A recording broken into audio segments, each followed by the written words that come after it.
Alors, pour relever les défis dans le contexte européen, avec l'aide d'un guide pour l'utilisation éthique de l'IA et des données en éducation,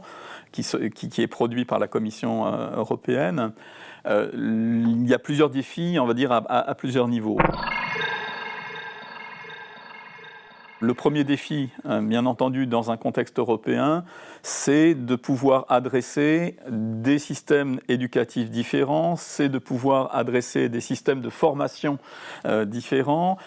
alors qu'on a les mêmes questions les uns et les autres. Donc dans ce contexte européen, c'est de relever donc ce défi et de le faire au niveau de questions identiques, de solutions qui peuvent être les mêmes, en prenant compte aussi tout un tas de variations entre les pays, entre les régions, dans mon système local, voilà, du local au national et à l'européen. On va dire quelque part, c'est déjà de relever ce défi et de bien identifier ensemble quels sont les problèmes à résoudre et les solutions à proposer, tout en laissant cette marge d'adaptation, je dirais, à chacun, puisque, bien entendu, il s'agit, en fonction des priorités des États membres, d'apporter ici une plus-value à l'échelle européenne dans le cadre des compétences de chacun.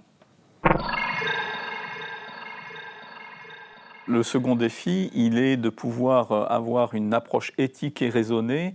qui invite à expérimenter et à identifier les cas d'usage dans lesquels cette IA et ces données à mobiliser sont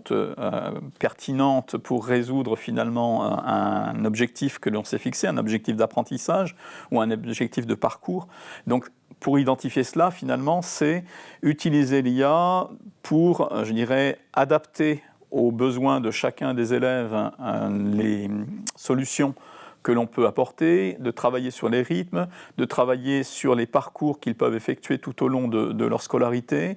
mais aussi d'apporter dans d'autres cas, comme celui des élèves à besoins particuliers, des solutions adaptées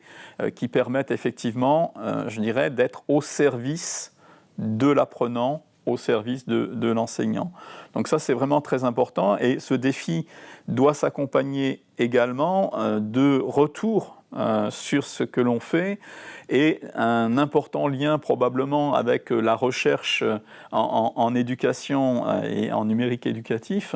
ici est aussi un des défis, c'est-à-dire d'être accompagné autant que faire se peut et ne pas rester seul, en tout cas ne jamais rester seul, travailler en équipe, c'est quelque chose d'essentiel sur ce second défi pour une approche effectivement éthique et raisonnée au service et au bénéfice des apprentissages des élèves. Il y a également un troisième défi à relever qui est celui finalement de la nouveauté, puisque l'IA et les données en éducation, y compris par rapport au numérique classique que les enseignants peuvent pratiquer, c'est celui d'une approche systémique et évolutive. En réalité, effectivement, les données que l'on propose en entrée pour une analyse de ce qui est fait sur les traces d'apprentissage en particulier, si on prend le cas de l'adaptive learning par exemple, donc l'apprentissage adaptatif en bon français, c'est de pouvoir tenir compte de l'aide qui va m'être apportée, mais qui n'est pas l'aide, je dirais, que je pouvais avoir à partir d'une entrée fixe pour un résultat fixe attendu. Autrement dit, y compris dans l'exercice, dans une succession d'exercices, je vais avoir probablement des éléments qui vont me donner des signaux forts ou des signaux faibles sur ce que l'élève va apprendre. Donc ça veut dire que dans ma pratique professionnelle, dans mon développement professionnel, il faut aussi que je m'habitue à utiliser à bon escient les analyses que l'IA peut apporter dans le traitement des données et de nombreuses données, parfois sur des durées plus longues que je ne peux le faire moi-même, de manière à pouvoir